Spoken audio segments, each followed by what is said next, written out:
செங்குட்டுவன் செங்குட்டுவன் சர்வதேச ஜல்லிக்கட்டு வர்ணனையாளர், தமிழ்நாடு ஜல்லிக்கட்டு வர்ணனை சங்கத்தினுடைய மாநில தலைவர்.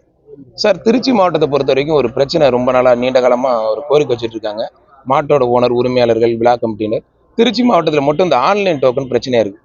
ஏன்னா அரசாங்கம் நடத்தக்கூடிய ஜல்லிக்கட்டுக்கு ஆன்லைன் டோக்கன் ஓகே, கிராமத்தில் நடத்தக்கூடிய ஜல்லிக்கட்டு அண்ணன் தம்பி சொந்தம் பந்தம் எல்லாம் கூடி ஊர் கூடி தேர் இழுக்கிறது மாதிரி எல்லாம் ஒரு கூட்டம் போட்டு வீட்டுக்கு வெத்தலை பாக்கு வச்சு நல்ல மாடு எதுன்னு அடைப்பாங்க. ஆன்லைன் டோக்கனுங்கிறப்ப யாருக்கு எந்த டோக்கன் கிடைக்கும்? ஊரில் பெரிய பிரச்சனைகள் வருது. ஏன்னா ஊரில் பொருளாதார பிரச்சனைகள் எல்லாத்தையும் 5-10 வாங்கி ஜல்லிக்கட்டு நடத்துறாங்க. இந்த ஆன்லைன் டோக்கனை ரத்து பண்ணணும் அப்படின்னு சொல்லிட்டு மாவட்ட ஆட்சியர் மனு கொடுக்க வந்திருக்கோம். அது மட்டும் இல்லாமல் பெரிய சூரியூரில் பிரம்மாண்டமாக ஜல்லிக்கட்டு மைதானம் திறக்க இருக்காங்க. தமிழ்நாடு முதலமைச்சருக்கு நன்றியை தெரிவிச்சுக்கிறோம், துணை முதலமைச்சருக்கு நன்றியை தெரிவிச்சுக்கிறோம், அமைச்சர் பெருமக்களுக்கு நன்றியை தெரிவிச்சுக்கிறோம். அது மட்டும் இல்லாமல் எப்படி மதுரையில் வந்து ஸ்டேடியத்தில் எல்லாரும் ஜல்லிக்கட்டு நடத்துறதுக்கு ஏதுவாக எல்லாரும் ஜல்லிக்கட்டு நடக்க அனுமதி கொடுக்குறாங்களோ, அதே மாதிரி திருச்சி மாவட்டம் பெரிய சூரியூரில் அரசாங்கத்தால் நியமிக்கப்பட்ட அந்த ஜல்லிக்கட்டு மைதானத்தில் எல்லாரும் ஜல்லிக்கட்டு நடத்துறதுக்கு அனுமதி தரணும்னு கோரிக்கை வைக்கிட்டே வந்திருக்கோம் சார். எல்லாமே வருவாய்த்துறை அவங்க தான் பண்ணணும்.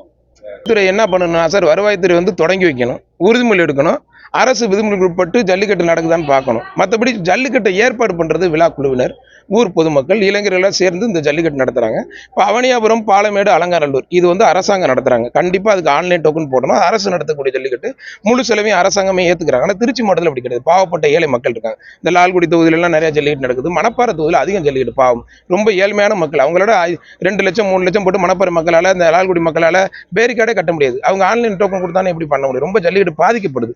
திருச்சி மாவட்டத்தில் மட்டும் தான் அது இருக்குது. மற்ற மாவட்டங்களில் இப்போ மதுரை மாவட்டத்தில், மற்ற மாவட்டத்தில் வந்து இந்த 3 ஜல்லிக்கட்டு மட்டும் தான் ஆன்லைன், மற்றெல்லாம் கை டோக்கன் தான் கொடுக்குறாங்க. சார், வெத்தலை பாக்கு வச்சு ஒரு வீட்டில் நல்ல மாடு எது, கெட்ட மாடு எது, நல்லவங்க யாரு எல்லாம் தெரிஞ்சு வெத்தலை பாக்கு வச்சு வீட்டுக்கு அழைக்கிறது எப்படி சார் இருக்கும்? ஆன்லைனில் பொதுவாக போட்டு கண்ணுட்டியெல்லாம் கொண்டு வருவாங்க. நல்லா இருக்கா சார் ஜல்லிக்கட்டு?